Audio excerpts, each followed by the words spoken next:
चला तर मंडळी, आज करूयात एक स्पेशल मसाला बनवून पातळ पोह्यांचा खुसखुशीत चिवडा.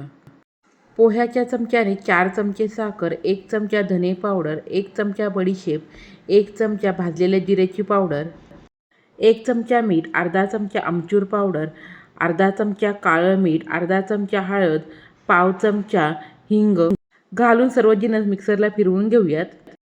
अर्धा किलो पातळ पोहे चाळून नंतर तेल लावलेल्या कढईमध्ये थोडे थोडे घालून हलकेसे वर खाली करून घेऊयात.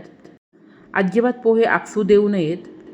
आता मी दाखवलेले सर्व जिन्नस मध्यम आचेवरती खरपूस असे तळून घ्यावेत.